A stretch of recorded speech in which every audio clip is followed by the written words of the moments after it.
Critical tasks are those we undertake where, if a failure were to occur, the outcome or severity could easily result in a significant injury or loss. When carrying out these critical tasks, it's essential we identify, manage and control all hazards and risks and focus on error traps and the error prevention tools to further mitigate risks. This enables tasks to be completed in a well-planned, safe and productive manner. Your supervisor will identify the activity as a critical task during the preparation and planning phase for the work. This is part of a mandatory process which must be followed, irrespective of the critical tasks to be undertaken. It's important you understand the process and your role within it, and this module is part of the Doosan-Babcock Critical Task Training for working in confined spaces. It will help reaffirm your personal awareness, accountability and ownership for these activities. Please take time to watch, listen and understand this module. It's important and it will be assessed. Working in a confined space becomes a critical task activity when it has been designated so by the risk assessment, since the confined space is immediately dangerous to life or is a Level 1 entry as detailed in the following operating procedure. A confined space is by definition any tank, pipe, silo, sewer, pit or trench, flue, well, vessel or a chamber of any type. Level 1 confined spaces are where the atmosphere is immediately dangerous to life. There's a risk and high probability of injury from one or more specified risks from the activity or the plant process. Access and egress from the confined space is restricted. The work is taking place where access and rescue would be difficult, and a rescue team needs to be on immediate and dedicated standby. You may come across these types of confined spaces on power station boilers, turbine alternator pits, culverts, manholes, pipelines, refinery towers, oil tanks and vessels. But what are the specified risks for working in confined spaces? They include the potential for serious injury from fire or explosion, loss of consciousness due to gas, fumes, vapours or lack of oxygen, or even from increased body temperature, drowning due to increased level of liquids, asphyxiation caused by inability to reach a breathable environment due to free-flowing solids such as flour, grain, sugar, sand or dust. Entry to confined spaces should be avoided unless absolutely necessary. But if confined space working is unavoidable, test, evaluate and verify the atmosphere with gas detectors or sample the contents using tools or probes before entry.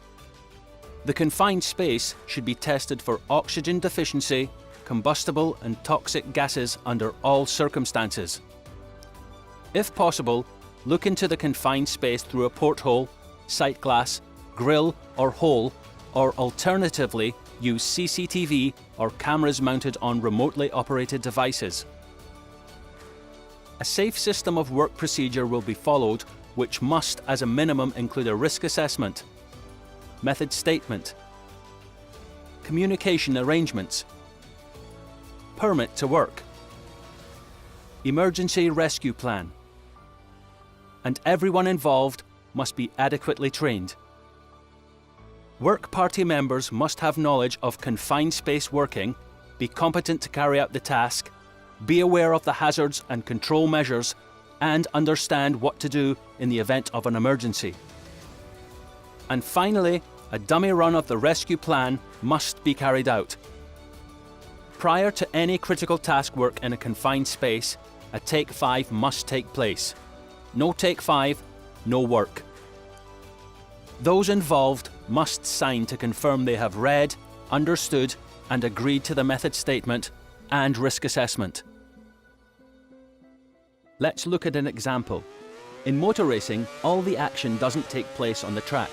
A dedicated team of professionals are employed to develop, test, prepare and repair cars.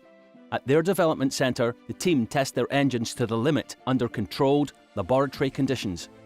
Although these are low-risk Level 3 confined space activities, this is only the case because the hazards have been identified and measures put in place to mitigate the risks associated with these testing activities. Engine testing will, by its very nature, produce toxic gases and potentially result in oxygen depletion. The identification of hazards and the use of control measures ensures the atmosphere is safe for engineers before they enter the confined space. Fuel delivery and gas extraction systems reduce the likelihood for the buildup of toxic gas and oxygen depletion. But should any of these systems fail, the space uses gas detection systems whereby the atmosphere is automatically tested, evaluated and verified to ensure oxygen and toxic gas levels are at a safe level prior to any engineers entering the space. Now let's look at an example from the workplace. A customer shift manager was carrying out active monitoring work on a thermal oxidizer vessel on a petrochemical plant. The vessel was under full entry conditions for removal of scaffolding, and entry to the confined space was restricted to those associated with the task. The Doosan Babcock rigging supervisor received a risk assessment permit, RAP, to allow a ladder to be lowered using a mobile crane through the stack into the thermal oxidizer vessel. Access to the stack was not required, as it was agreed scaffolders with valid entry permits would unhook the ladder once it was in place. At the end of the shift, the rigging supervisor requested removal of the ladder from the thermal oxidizer. Once at the task location, 2 riggers were issued with permits and given a pre-job brief. The rigging supervisor was then called to assist with another crane task. 1 rigger set up the crane, whilst the other obtained a sling to lift the ladder. In the interim, the scaffolders, who had confined space entry permits, had left the job location. The riggers went over to the vessel and saw there was continuous monitoring equipment inside the vessel and assumed it was safe to enter. 1 rigger entered to attempt attachment of the sling to the ladder, but exited the vessel when he realised it was too dark to carry out the task. Whilst the rigger was inside the vessel, the customer shift manager challenged the other rigger and asked to see the permit which the riggers believed allowed them to enter the vessel. So what went wrong, and why were Doosan Babcock's expectations for entry into a confined space not met? On examination of the permit, it was noted that a Take 5 had not been carried out prior to the task commencing. In discussion with the permit issuers, it was also discovered that no entry was permitted on the permit that they had been working on. The riggers did not understand or adhere to the permit conditions and permissions. There were no confined space entry conditions specified on the permit. They were unaware that it was a confined space and of the associated hazards. This was a simple rigging scope, so they did not seek clarification. The rigging supervisor should have ensured the team knew how they were going to do the job. He should have informed them that entry was not required. The supervisor believed his instruction was adequate. He was sure he had not issued any instruction to enter the vessel, but was unsure whether he'd told the riggers not to enter the vessel. He was also distracted as he was called away to another lifting activity. There were no warnings to alert the riggers the vessel was a confined space. Safety signage and barriers are mandatory at locations where confined space working is taking place.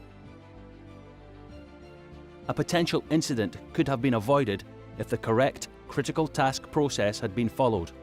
Working in a confined space becomes a critical task activity when it has been designated so by the risk assessment, since the confined space is immediately dangerous to life or is a Level 1 entry. And finally, remember that a Take 5 can be called to reassess the risk at any time during the task. If other hazards are identified, stop the job and reassess. If things change, stop the job and reassess. If you're unsure, stop the job and reassess. Thanks for watching.